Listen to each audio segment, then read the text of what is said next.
gentlemen, boys and girls, it is about that time. Keep your hands up and keep your head on a swivel. The Haymakers and Submissions podcast is here. We woke up and chose violence today. Stick and stay for combat sports talk at its finest, coming your way now. Welcome, everybody, to the Haymakers and Submissions podcast. My name is Drew. My partner's name is Chops. We're talking MMA and boxing today. And Chops, how you feeling today? Man, good, brother. You know, again, and every day above ground is a good day. You know, I mean, I know it's a cliche saying, but no truer words, brother. No truer words. Amen to that. How's the weather down there in Atlanta, GA? Man, believe it or not, go outside. It's beautiful, sunny. Man, it's a little chilly, a little nippy. So come back in, Alexa, with the temperature. She says it's 54 at the time. The high is going to be 55. I'm like, man. 55 and sunny. When I lived in Pittsburgh, that'd have been a beautiful day. Yeah. That's a little chilly. Let me go get my hoodie. You know what I mean? So I'm digging the sunshine, but man, I can't take the cold like I used to, man. It is not agreeing with your boy, not like it used to, man. Not at all like it used to. So I'm checking out what the weather is going to be like here because I'm really, you know me, I love to fish and get a family lake house, whatever.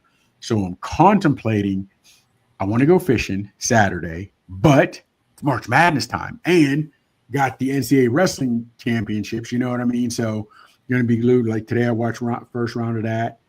So I'm trying to think, okay, if I go fishing, if I can be there, my pole in the water by 6:30, 7 a.m., fish till about 12:30, still be home showered, 1:32, ready. All right, let's watch it. So I'm contemplating that. There's also some good movies out this weekend. Mm-hmm. So I'm interested in seeing that. Now, it's been out for a couple weeks.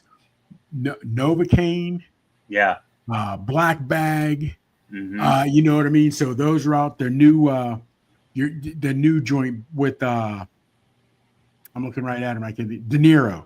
De Niro's got a new joint out where he plays two dueling characters. Of course, a Italian crime movie. So I'll check it out now. I want to see how that one goes with De Niro because I'm a De Niro fan. But I'm like, you got him playing two roles. You couldn't have got – I'm a Joe Pesci fan. I like Joe Pesci. You know what I mean? Or you couldn't have gotten you know, if you're going to have De Niro, Al Pacino, you know, or whatever. Man, we'll see. I'm a De Niro fan, so we'll see. I watched Irishman yesterday, so that's a long one, man. Man, that's a long one. It's good, though. It's good. Yeah, I like it. I know that people question whether it's factual or not, but it's still a great movie. So I know. But here's what I need you to do then. If you like watching movies, the next time you watch a movie that is based on a true story, go, or even some you've liked that was a true story, go back and research it and find out how true it really was. I started doing that because I was reading something that said, like, really a story only has to have like 2 or 3 things to say it's based off a true story, then Hollywood can take over. So if you and I are talking and somebody says, oh, we're going to make a movie about Chops and Drew doing an episode, and in this, you have your glasses and a blue hoodie on, but then after that, it goes totally up. We're arguing, we're fighting, we're threatening each other. None of that's true. Well, you did have your glasses on, you had on a blue hoodie, and I had a Steeler hat on. And I mean, it's literally like, wow, are you kidding me? Yes, it's crazy how Hollywood can do that, man. Crazy. Yeah, timelines get condensed. I did that with Remember the Titans because it's still one of my favorite movies. Without question. Like, they definitely the little shell game with some of the timing on everything. Yeah, things happen. They just didn't quite happen in that order. The way they say, yeah. But absolutely. I still love that movie. That's I love that. Come on, man, you have to love that movie. You have to. That's one of my favorite sports movies. Yeah, just and the fact that, like I said, what it was about, you know, and how it's sport. But sports is the final frontier in a lot of things. That's where you can get black, white, Bloods, Crips, you know, Republican, Democrat, to where we need to vibe. We're on the same team. This is my brother. You know what I mean? That sports is the final frontier for that, man. That's true. I'm a firm believer in that. And I remember my coach in football in high school. I was in high school at the time. I was a junior in high school when he said that. And we're like, well, sports isn't that serious. But it's crazy. It's crazy how sports can bring you together. I'm walking through and somebody will see me with my Steeler hat on or a Steeler hoodie. What are you guys going to do, man? What are you guys going to do? What should we do? Yeah, it's crazy. Yeah. Or somebody sees me. It's real quick. My wife and I are in a supermarket, right? And I had time It was when I lived on the other side of town. We had been on that side of town 4 or 5 years, something like that. And I'm in a supermarket, Publix. And this woman comes up to me and says, and it's Steelers Sunday. Wife knows Steelers. We wear Steelers shirts on Sunday, right? And the lady says, "You guys from Pittsburgh?" And my wife says, "No, I married into this." That's what she said to everybody. I married into this. The lady said, "You're from Pittsburgh?" I said, "Yes, ma'am." She said, "What part?" I said, "Well, I tell people Vandergrift, whatever." I said, "My last name is Mills." She said, "What high school, colleges?" I went to Clarion University. She said, "Clarion, oh, my brother was there." I said, "Who?" She said, "Dean Shropshire." You don't know the name. I said, "Mr. Shropshire?" Dean, she's like, "Yes." I said, "I know Mr. Shropshire, of course, but because my uncle played football with him." She said, "Who's your uncle?" I said, "Lou Hutcherson." She said, "Lou, we just happened to walk into each other, man. She and my uncle and her brother had been best friends since before you and I were, we were born. You know what I mean?" And it was crazy how, Wow. man, it was crazy. So we're there at Clarendon. When it first starts, we're working out, we're drilling, spring, whatever.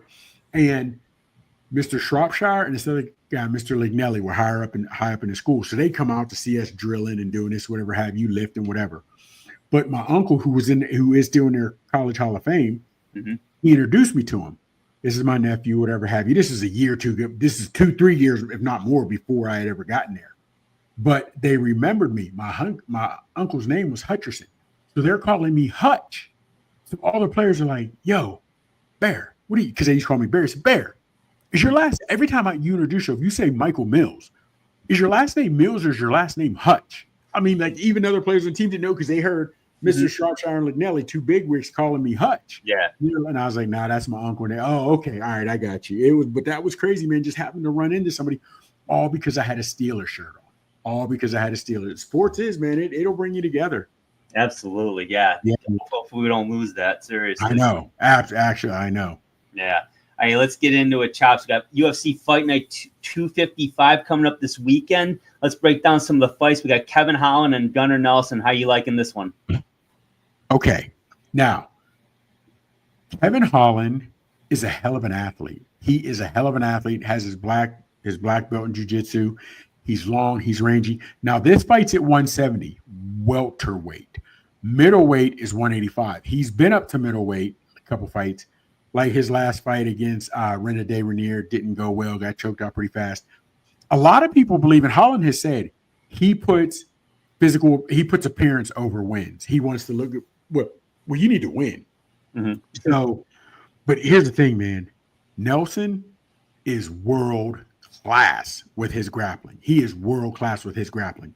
Now, for Holland to win this, which anything, he can, he's got to fight at length. He's got to use his reach and his length on Gunnar Nelson. Now, I understand, and when I say he's got to use his reach, and even though they're similar in height, Gunner's not going to stand with him. And, when it comes to it like that, there's different ranges. There's grappling range where we're uptight, we're holding. There's boxing range where it's nothing but hands. And then there's kicking range where I'm a little further back. Yeah. He's going to have to mix in the kicks with the hands because he doesn't want to be in grappling range with Gunnar. Now, Gunnar, like I said, he's elite in his jiu-jitsu. It's not even close with these two, even though your boy Holland is a black belt, he's not a Gunnar black belt. So there's levels to it.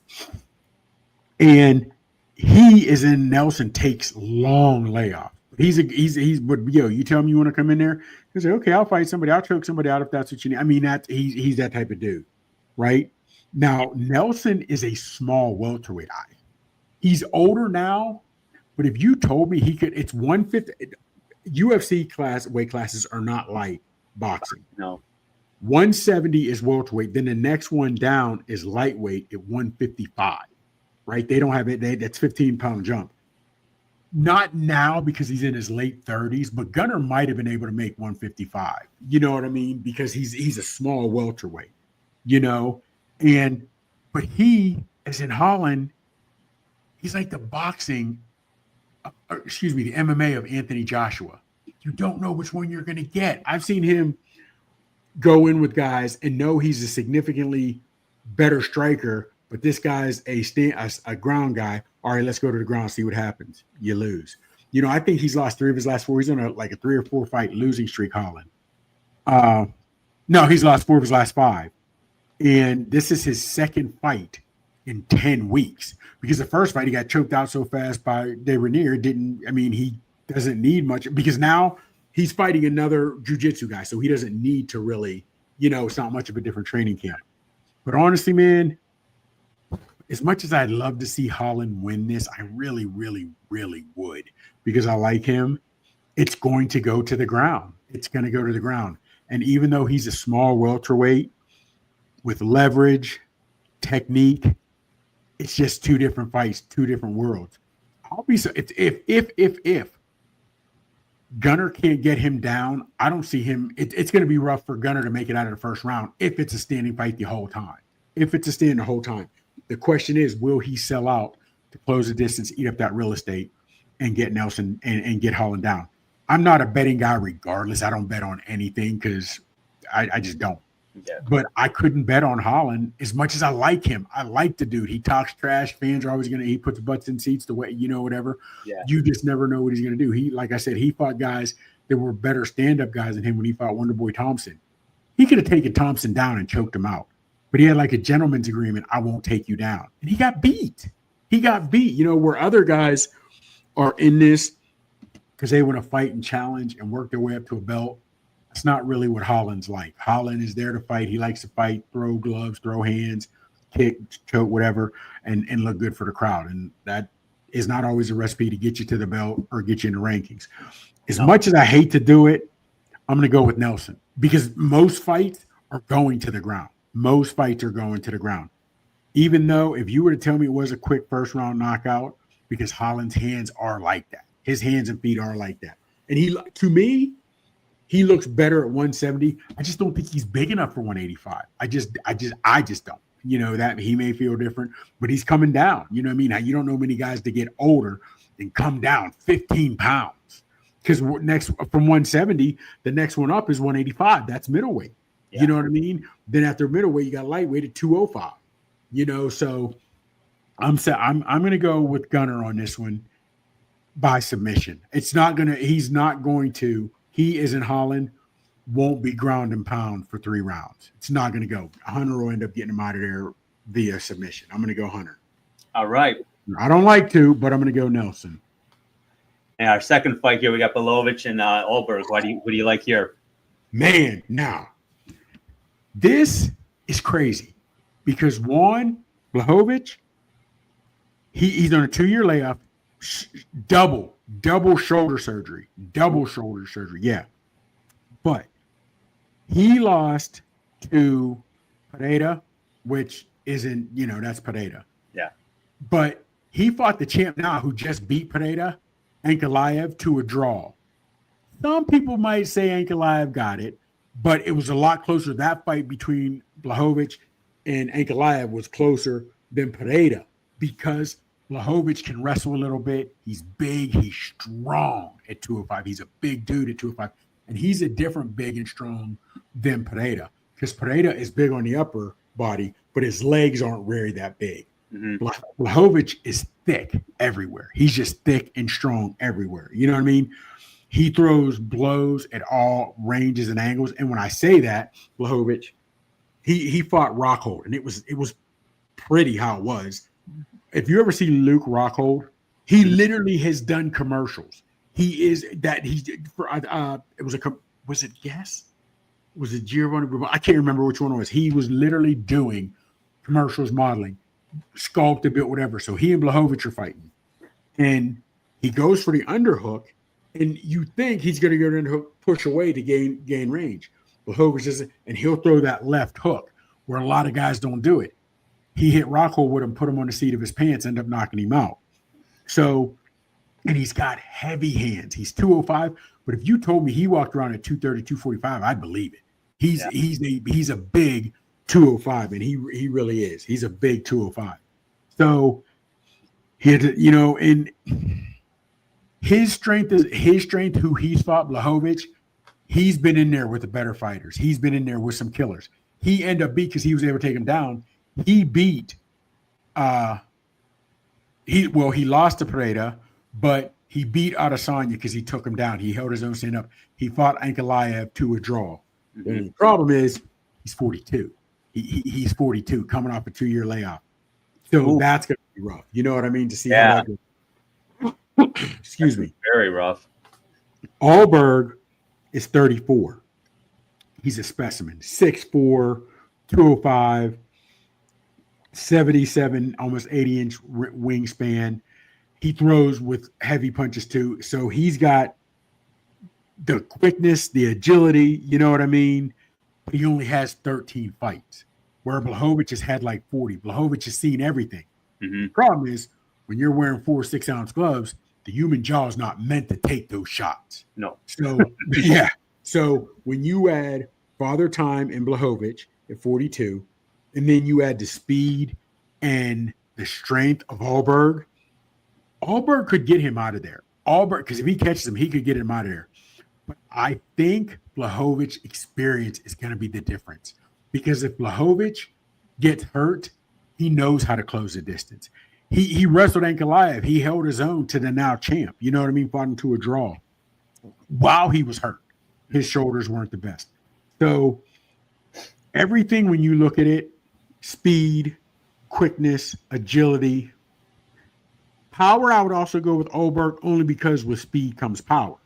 He's faster than Blachowicz. You know what I mean? Blachowicz had a 2-year layoff. He's 42. But there's a lot to be said about experience. He can close that different distance. You hit a veteran like that, he knows how to eat up time to, get his bearings, whatever have you. He throws a lot of calf kicks, and his, as in Blachowicz, and his left body kick is nasty. I don't know. He throws a left leg body kick that gets in there. It's nasty. I'm going to go with Blachowicz. I'm going to go with age over wisdom, or should I say youth, age over youth. Mm-hmm. The experience, should I say, over the youth.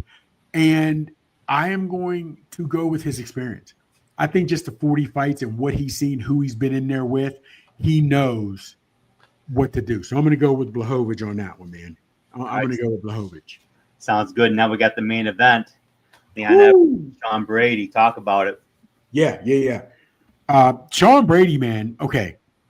First off, you got Edwards coming off of his first loss. And he lost to Bilal, right?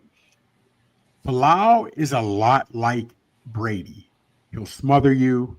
He can get you on the cage and make it a boring fight. Now, the crazy part is Edwards is a patient cat. He doesn't force anything. Hell, the way he won the belt against Kumar, he was down and showed no real sense of urgency.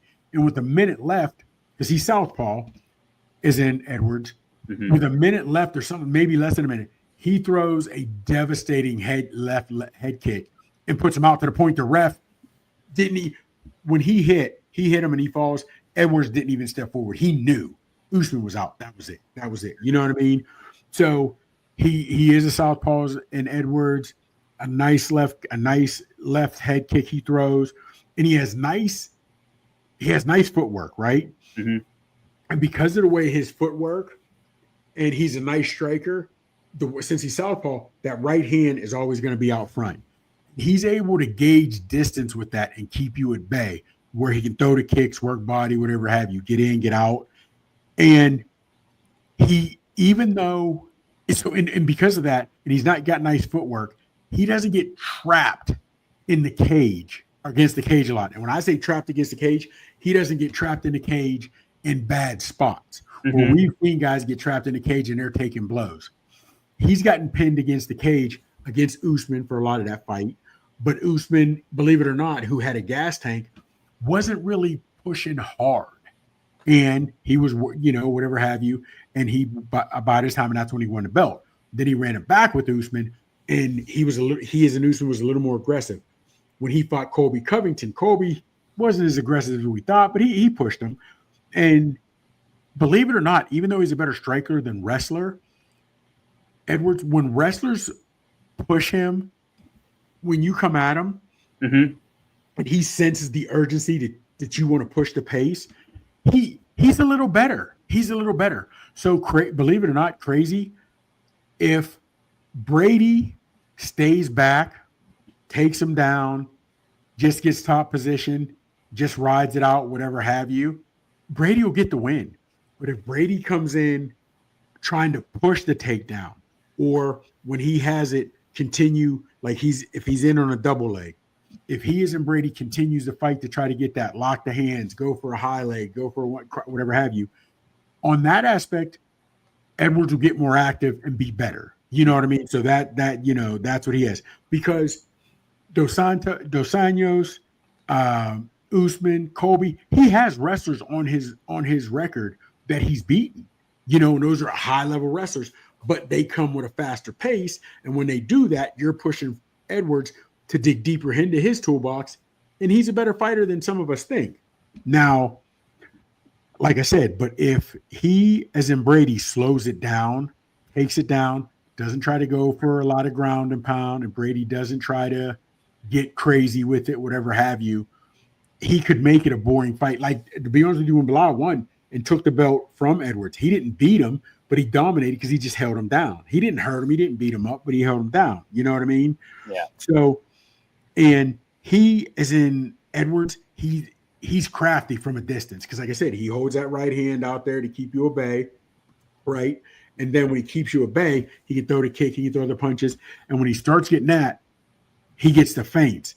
He gets you biting on the feint. And actually, that's how we knocked out Usman. He threw a weak jab, a weak right jab. And Usman, like you'd see in a movie, ducked down, like where a boxer goes to the side.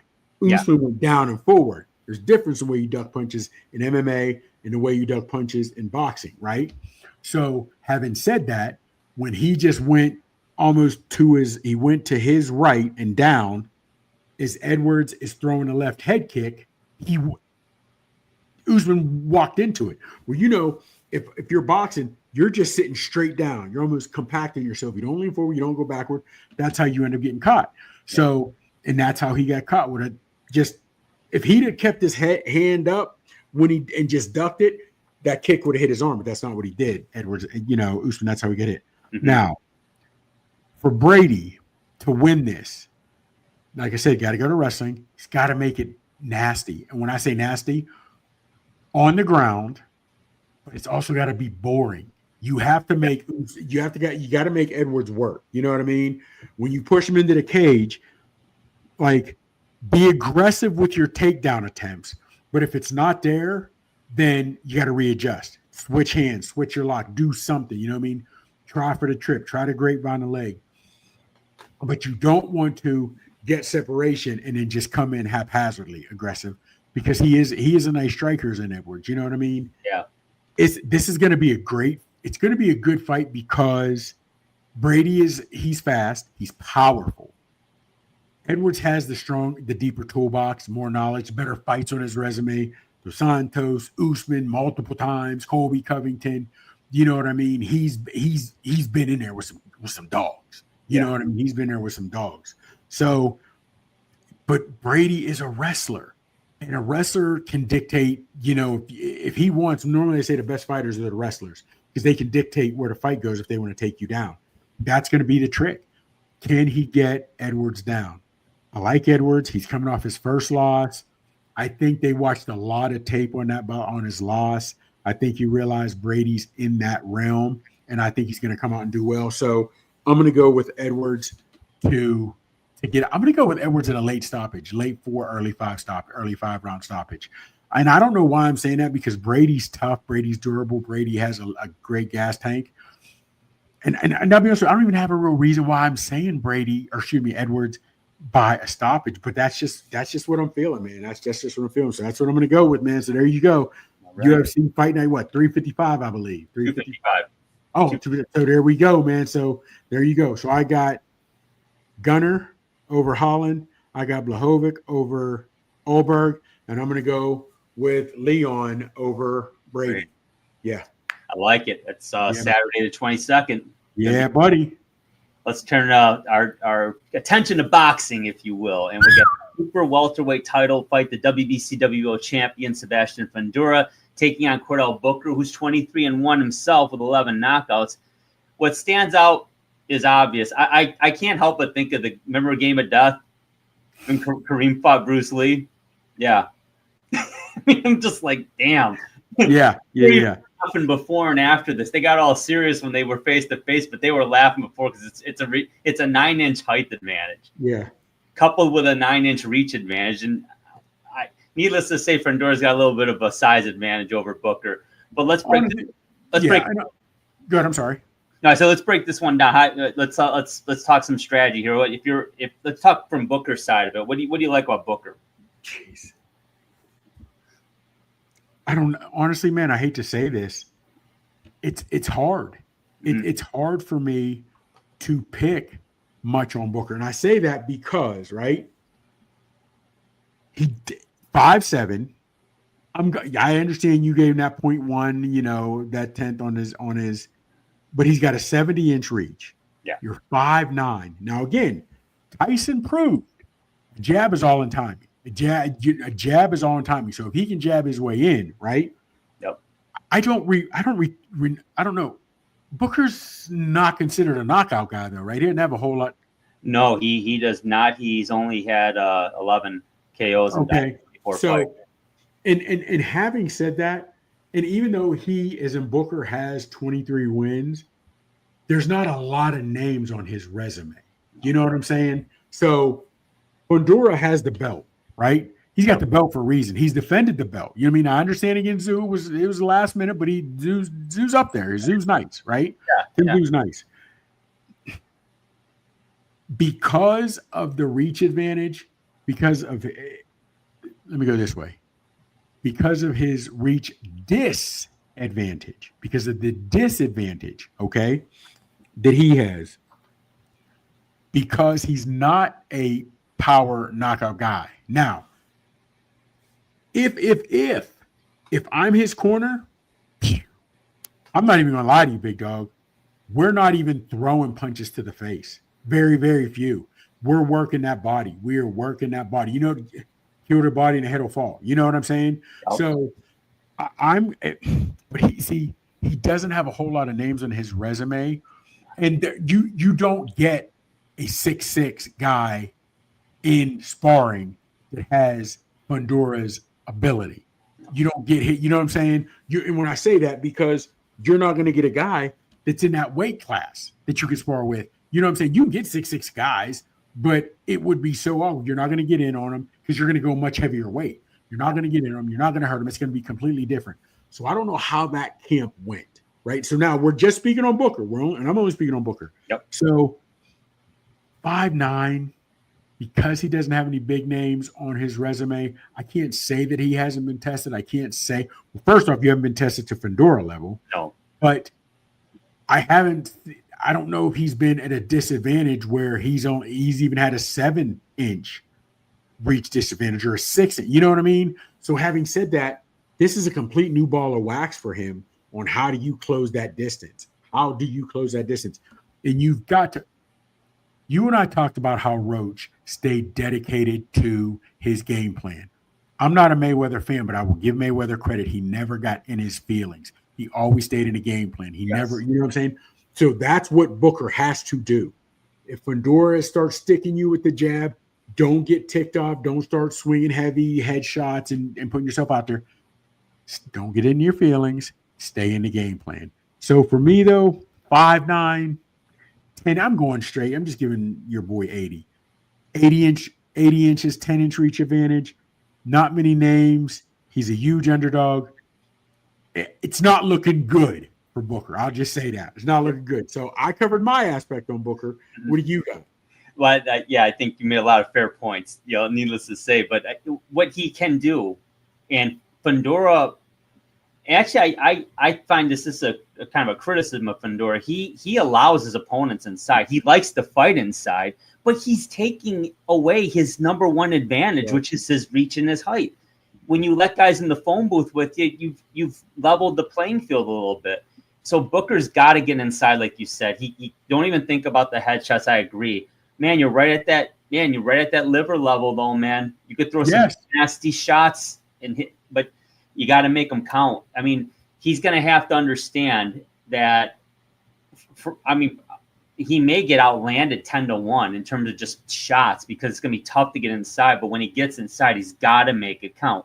when you've only got 11 KOs, I'm not so sure he's got the power to do that. That's the concern I have with Booker. But I mean, physically, he's a strong guy. I mean, he's a good fighter. So, but he hasn't been tested, like you said. When I look at Booker, there's the old saying about guys at the gym. You don't have to be able to bench 400 pounds. You just want to look like you can bench 400 pounds. Just look the part.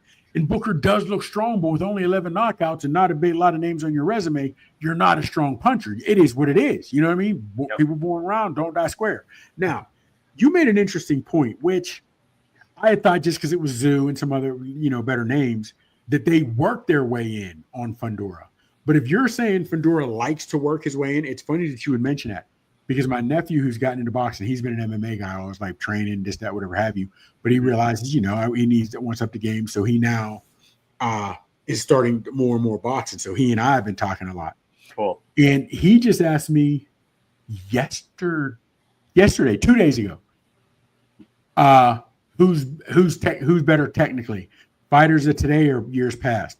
I said, well, if you're going 70s, 80s, and 90s, especially 70s and 80s and into the 90s, to me, they're significantly more technical, right? And we start talking about that. And the crazy part is, like Klitschko, right?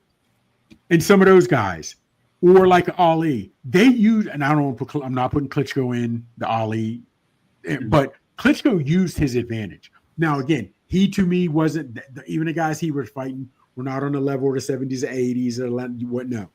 But he used his length, right? You would see other guys use their length or this, that, whatever have you. The fact that Fundora lets cats inside is wrong. It's wrong. When I say wrong, it's just like, dude, you're taking away your advantage. And so when I hate when I see a boxer who's 4 to 5 inches taller than his opponent, but you're crouched down to his level. Yeah. What are you doing? It's harder to punch up. It's easier to punch down.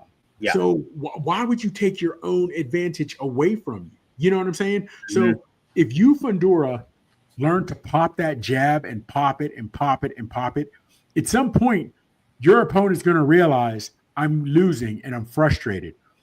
Anger is every boxer's enemy. Anger is every fighter's enemy, but definitely in boxing. You know what I mean? So having said that, I don't understand why Fundora's team doesn't have him work on the jab. And if somebody gets inside, then you make him pay forward uppercuts, this, that, whatever have you. Now, if Booker's team is doing any justice by him, they have realized a good place liver shot shuts anybody down. That shuts anybody down. Yep. So what we're doing when we're working the body, aim for that liver. I don't care. Everyone of Booker's sparring partners through this camp should have been wearing body paint where that liver shot hits. Yeah. Where that liver shot. So you just literally get into when I'm in close, that's automatically where I'm going. You remember Tyson, he and other fighters do it, but Tyson and Kevin Rooney, they used to call out numbers 4, 5, 6, 2, 3. So he's not even thinking. He's just, where's the 2, 3, 4? You know what I mean? Yep. So I would do that. For all your guys around camp, whatever, you go out, when you go to hug somebody, right? You hug them, make sure, whatever it is, pat them on. You just have to make sure that you let Booker know at all times where that kidney is. Because if he can take advantage of that, this is David versus Goliath and height-wise alone. You know what I mean? So I would say that, man. Now, if we're going to go Fundora, right? Mm-hmm. We already started on it. He's a huge favorite. He's got his 80-inch reach. Use that length. Now, here's what I'm not getting. Before I wouldn't have gotten it. Now I am. He's gotten a year layoff. Don't forget, when we were coming up and what got us into boxing, guys weren't taking year layoffs. No. Now, that's a norm for a lot of guys. That's a norm, a year layoff. You know what I mean? So he, as in Fundora, he has to look spectacular. And I hate to say has to, but it'll really be in his best interest to be and look spectacular because he's got things set up beyond this fight. He really has to. I hope he's not taking this smaller guy for granted. I'm hoping he's not reading his own press clippings. You got the size, you got the height. You're a fighter, you're a punisher. I hope he's not, right? And let's not forget, he, as in Booker, is a big-time underdog. But Fundora, you do remember when he fought Mendoza.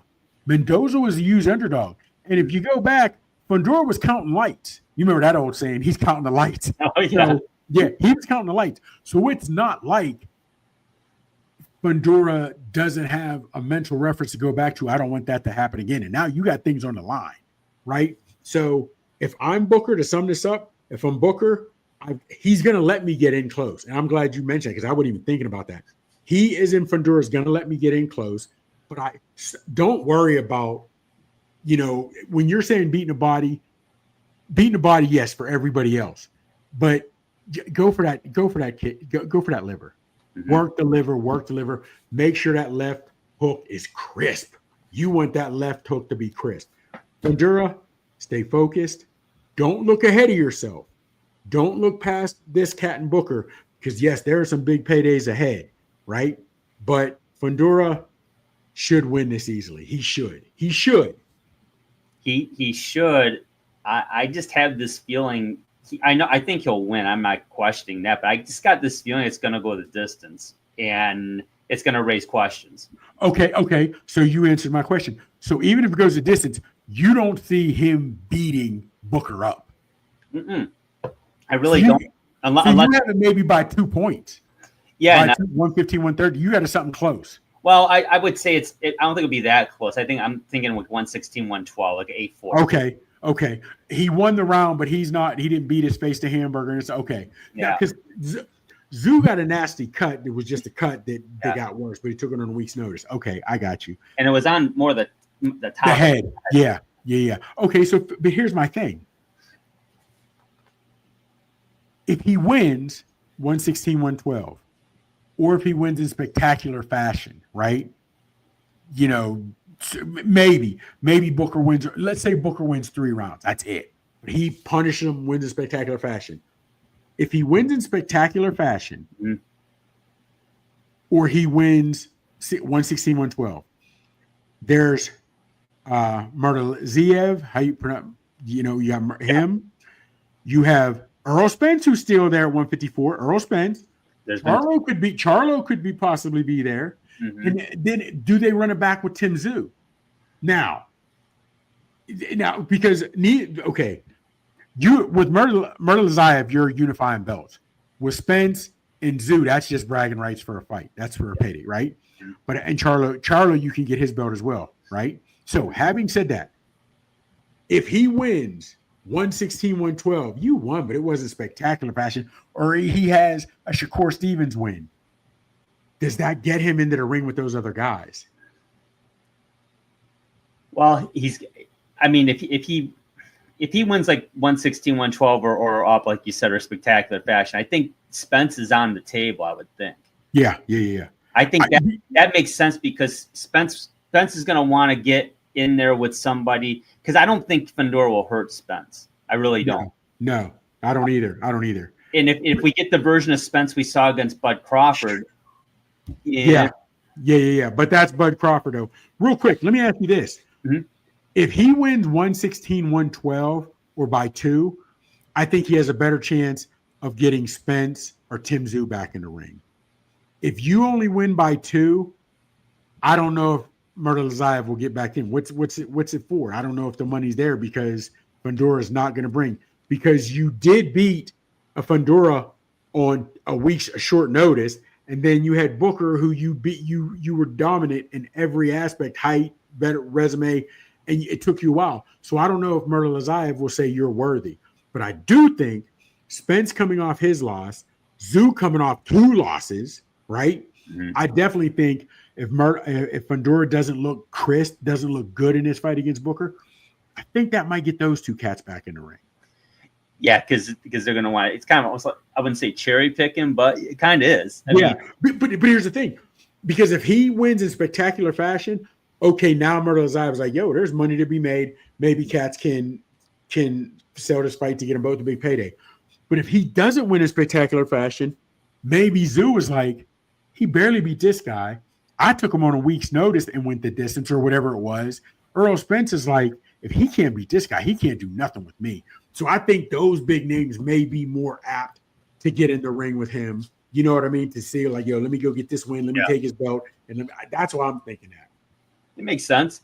Yeah, I'm interested, very interested in this fight. It's Saturday, so I know. It's gonna be fun to watch. Let's take a look at another fight coming up. It's actually going to be really early on Saturday because it's in Australia, and it's George Kambosos, and he's taking on Jake Wyllie, who's taking the fight as a replacement for Dad Jordan, who had to pull out of the fight. I don't know if it was I think it was a hospitalization illness or something, and he had to pull out of the fight. So Wylie's coming in, give him credit. He's going to take the fight on short notice, and I don't know about this one. But what do you think? What does Kambosos have to do here? Because we look at just his short-term resume just recently. He's got the win over Lopez, which is a huge one. He's got the 2 losses to Haney. Although, I mean, he went the distance both times, but nonetheless he got beat. He got beat up, and then Loma got him. So, he's beaten a very good fighter, and he's lost more times than not to the good fighters. Obviously, Wyllie 16-1 with 15 knockouts, but he hasn't really fought anybody. Could this be a rather rocky situation? Do you think, or do you think not really? Did you say rocky? Mm-hmm. It's funny you mentioned that word. Did you know that Kambosos said, "I'll give him his rocky moment"? Did you hear him say that? I didn't. Did you know he said? Okay. I hear him say that. Okay. Mm-hmm. Wyllie had a ticket for the Kambosos Jordan fight. He was going to be in the arena. He was there. He was going to be there. He had his ticket already. Okay. So Kambosos, like you said, 21-3. Devin Haney twice, and Haney was on the rise. Right? Yeah. And Lomo's a Hall of Famer. No shame in that. No shame in losing to him. Right? He defeated Teofimo, which shocked a lot of people because I didn't see that coming. Right? No, I didn't see him beating Teofimo. Okay. So I don't, and maybe nobody knew, and it's hard to say he was suspect against the left hook, but did Haney make that left hook look so crisp because you were way overweight and you're on PEDs, or could Haney just not? I mean, because he was landing it at will against Haney. He is in Garcia, right? He was landing it. Yeah. He was landing it at will. So I don't know if when Kambosos, who wasn't a heavy puncher, made weight, if he just couldn't get that left hook there. So I don't know if Haney is still really suspect or suspect to that left hook. I don't know. Mm-hmm. You know what I mean? I don't know if he's suspect to that left hook because Haney Garcia violated so many rules, right? So we don't know if he's suspect to the left hook or not. But Kambosos is not a heavy puncher. He's really not. He's only got not. 10 KOs. Exactly. And the fact that he said, "I'll give this guy his rocky moment. Okay. He's still a professional, is in Wyllie.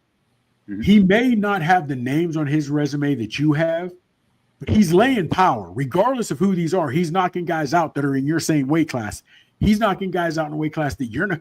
Regardless, you figure Kambosos has some bigger names, but Kambosos has some young guys on his resume that he fought when he was young. Kambosos has never been a knockout guy. He's never been considered a knockout guy. So again, when you say a little cocky-ish wise, "I'll give him his rocky moment," I don't know, man. I don't know. That just doesn't set well with me because, yes, you're the favorite and you want to talk trash. Man, I'm going to do this. Who's he fought? This. I know you're supposed to talk trash. But just when you refer to yourself like that fictional character, I don't know, man. It just rubs me the wrong way. Now, when I say rubs me the wrong way, it's like this guy's 10 years your junior. He does have power. And you're right. He's not well known. Mm-hmm. So you don't know what he can do. You don't know if he has to dig deep. Can he dig deep? You don't know what his best punch combination is. You don't know if you drag him into that deep water what his gas tank is. You don't know. So there's a, you know what I'm saying? And right now, Wyllie has everything to gain and not a damn thing to lose. Nothing to lose. Nothing at all, right? And he realizes it's short notice, and it is a great opportunity. Just like Padley. Padley looked better than people. Well, Shakur's not a knockout guy. But Padley took full advantage of his opportunity. You know what I mean? As long as he did. So he very well is in Wyllie can do the same thing. And when I looked at him not face to face, when I saw them face to face, and Wyllie looked a little bigger. Now, I don't know if that's because he wasn't in fighting shape yet, or should I say because he was scheduled for a fight 2 or 3 weeks later, I think. Wyllie had a fight and he got pulled out, right? So maybe depending on how his weight cut goes, maybe he is like 15 pounds over, but he knew he had weeks to cut. So I don't know. But he is definitely taller than Kambosos. Yeah, a couple inches taller. I'm interested to see this, man, because a lot of times the best fights are ones you didn't see coming. You did, and he's regardless of who he's knocking out, he's knocking people out. Kambosos gets hit. He's just in there to go. You know what I'm saying? He's a gamer. He's always want to go. So Kambosos is going to get hit. He's going to get hit. So I'm interested in seeing this one. Yeah, I mean, not much doubt. I mean, I can't pick against Kambosos, and I would say he's probably going to. I'm going to say he's going to get a late stop. I think he'll wear him down. I'm going to say 9. Man, and see, here's the thing. Okay, because you're thinking Kambosos style and gas tank because he's always pressuring you is going to wear this cat down. That's my thinking. Yeah. Mm-hmm. Now, I can totally see why you're going there. I can totally see why you're going there. However, if Kambosos doesn't hurt him, he as in Wyllie might be able to go to distance. Because even when you're talking about a stoppage, I'd have to look up his resume. I don't even know the last time Kambosos had a stoppage. You know what I mean? Because he was putting in work and eating cats up. You know what I mean? So and he's man. And here's the thing. I know a lot more about Kambosos than I do Wyllie. A lot more about Kambosos than I do Wyllie. Yeah. And I understand there's not many names on his resume. You know, now from what I've seen though, and you like some clips, this, that, and the third, doing some research. He as in Wyllie has some nice combos. Now again, somebody fighting me and you at the YMC can land combos on us that they're not going to land, you know, on you know, a fight. Yeah, a championship caliber fighter. Yeah, exactly. But Kambosos takes his shot. He gets hit, right? However, again, where I was going with this, Wyllie has nice combinations, and he is technically sound. Now, again, he doesn't have a whole lot of big names on his record, so he doesn't have the experience. He doesn't have the experience against top-notch fighters. So maybe that's why he's able to look so technical, because he hasn't been pressed. But he's outboxed most of these cats. I mean, outboxed them. And the knockouts come with it, but he's putting together combinations and getting in the rounds. Do you know what I'm saying? Yeah. So, as I said, I'm watching the NCAA championships now, wrestling, right? Mm-hmm.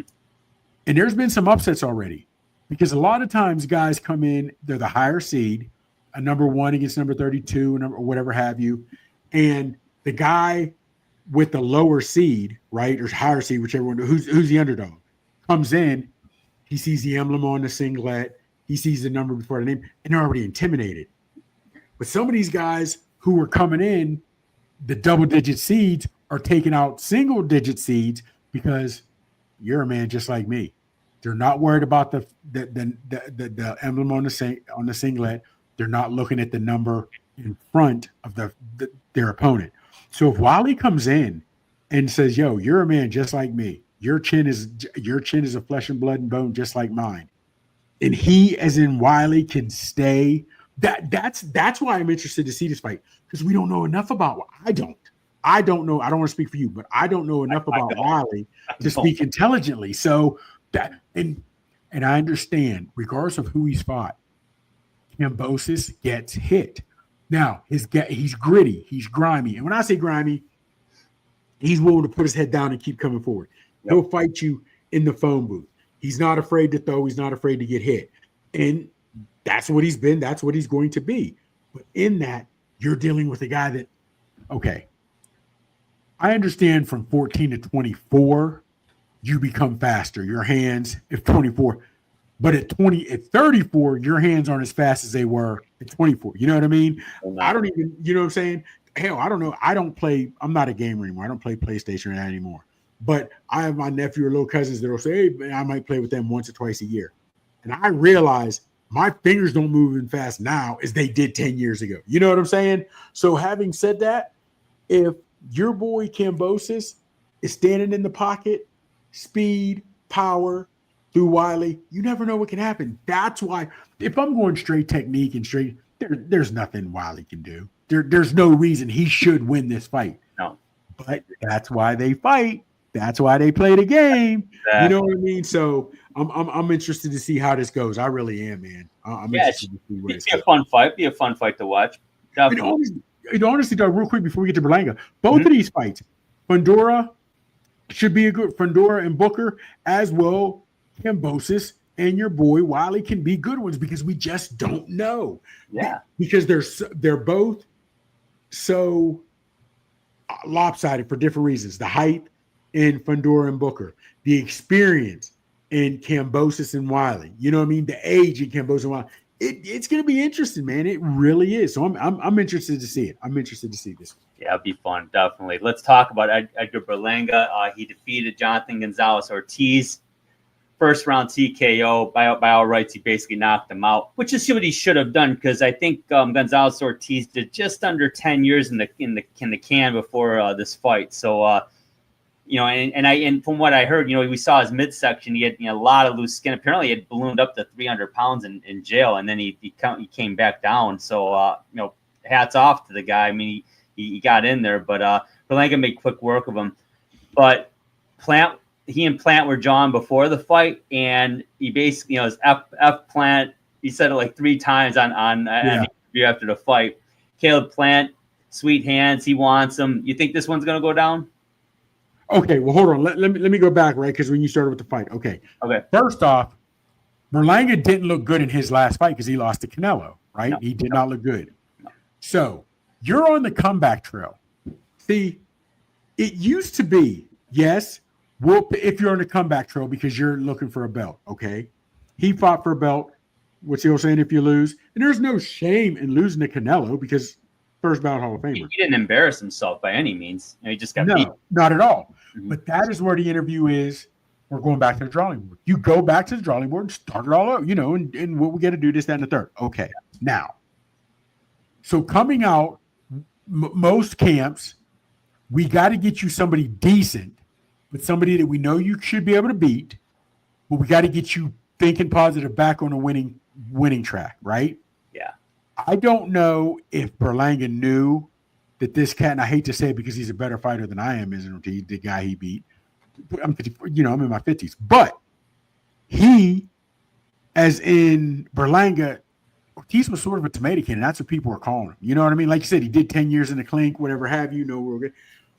So Berlanga, knowing he didn't look good, comes in overweight. He misses weight. Yep. Huge. It wasn't a good look even picking this cat. It wasn't even picking this cat. You should have picked a cat maybe 15 to 20, ranked between 15 and 20. Even if you're not saying you want a top 10, I think if you'd have won somebody 9 through 12 would have been better because you were rolling before you fought Canelo. Canelo beats you. Canelo beats everybody. You know what I'm saying? Okay. So having said that, I think you should have fought better competition because you needed some rounds. Somebody's hard hitter, somebody's standing for whatever have you. Okay. So I thought he messed up by who he chose. You come in overweight. And then when you saw Berlanga, and I told you this, and I wasn't even referring to Ortiz. Berlanga looked like he had just gotten out of jail because he didn't even look cut. He just looked stocky, like he had no real definition in his. He looked loose in his midsection. He did. He did. He looked loose in his midsection. He didn't do everything he was supposed to do, is in make weight. And you come out and you did what you were supposed to do. You beat a lesser opponent in the first round. That's what you were supposed to do, man. So you get no love from me on that aspect. Now, okay, so having said that, okay, there's a couple of different fights. You're talking about Plant. A lot of people are talking Plant. I'm going to throw a couple other names out at you, okay, right? And we can go further in this next week if we need to. Jaime Munguia. Munguia would be a brawl. Oh, Munguia. And Munguia, Sakaras, whatever that dude's name, he just came off an embarrassing KO, right? So he needs to get back on a good foot. Berlanga's going to stand in front of him. He's going to stand in front of Berlanga. 2 young guys. Let's get it. Who's better is better. You know what I mean? Let's do it that way. So Munguia's fighting on the Canelo undercard. So yes, absolutely. So and you got to. I think him Munguia will be a brawl. Now these are the fights I had. Right? These are the 3 fights I had. Okay. Now, Plant, if he gets in with Plant, right? A win against Plant helps Berlanga move up in the super middleweight division in those talks. Because Caleb Plant, his name holds some weight. it does. So you go in and get that fight, you at least got to look good and take Caleb the distance, as in, this was a razor thin decision. But he and Caleb Plant would be a good one. Plant's 32, right? What's Berlanga, 26, 27? Yeah. I think, okay. So he and Munguia are about the same age, whatever have you. Munguia is 28. Plant is a mover, helps him move up in that super middleweight if he gets that win. Then just hear me out. Just hear me out on this one, right? Just hear me out. Diego Pacheco. Now, I know, right? Diego Pacheco is 6'3", 6'4", with an 80-inch reach, right? With an 80-inch reach. Now, you want to get back in the mix of things. You want to no trying to be funny. You had your loss. Now you're calling out Plant after you beat a guy that you were going to walk through regardless. You should have, but you didn't even make weight. But Pacheco, with his distance, with his length, he's young, he's fast, he likes to throw. He would definitely make Berlanga go into his tricks and give him some things to think about on how you fight him, how do you get in, how do you move. Those are my 3 guys. So even if I don't see him against Plant, I'm down with either one of those 2. I would be too, but he's going to choose Plant. Yeah. The money, the name, the money in the name. I get it. Oh, well, that, but not to mention the fact that Pacheco will give him hell. Yeah. And but Plant's got power. He's got obviously very quick hands, but he's not I wouldn't call him a knockout artist. And no. And I think Berlanga if he brings his A game, has a chance to really hurt Plant. Pacheco, Munguia, I'm tell you what. I don't think Berlanga wants any part of Munguia right now. I know. No, he doesn't. But it'd be good. It'd be a good one on paper. I'd love it. Yes, but here's the thing. Even with Plant, remember Durrell. Anthony Durrell had power. That was a nasty knockout. That was a nasty knockout. Yes. So again, Plant is not a knockout guy, but with his speed, with his knowledge, he could make, you know what I'm saying? So I'd like to see, to be honest with you, to me, I'd like to see Munguia or Plant. I'd watch Pacheco as well, but I'd like to see Munguia or Plant. Munguia first for the action, but there's bad blood so far between him and Berlanga and Plant, so that'd be a good one too. I'm either or. I'm down for either or, big dog. Yeah, I'd be down for either or, but I think Berlanga's gonna pick Plant because I think that's his clearer path to getting up the ranks, like you said, and getting more money. Absolutely, and and that's what the game is now. But also, I want to see he fights Plant. He's got to come in, make weight. If he misses weight, so you'd be coming off a loss, missing weight, knocking out, again, I hate to call this man a tomato can, knocking out a tomato can, getting a fight you won against Plant and not making weight. That's not a good look, dog. I don't know. I hate to say it. I don't know if that's a hole you crawl out of, because multiple losses, you crawl out of a lot. But if you're coming multiple fights and lose weight and miss weight, I don't think he can come back for that. And real quick, before we get out of here, we didn't get into him, so I'd love to touch on it next week. Thurman. Yeah. I want to touch on Keith Thurman. He's got there's some interesting things for him, man. And he had an interview. He's humble now. I think Thurman, because time is not on his side. He's what, 36? Yeah, exactly. I think, he's up there. So I'd like to. We got to put that on. Let our fans know we're going to talk about Thurman. We got to talk about Thurman here. You got it. Next week, Keith Thurman. One time we'll be talking about him and more next week. Thanks for subscribing, everybody. Thanks for liking the video. Don't forget to check us out every Friday night at 10 p.m. on the ESPN Network on Roku. He's Chops. I'm Drew. We'll talk to you next week.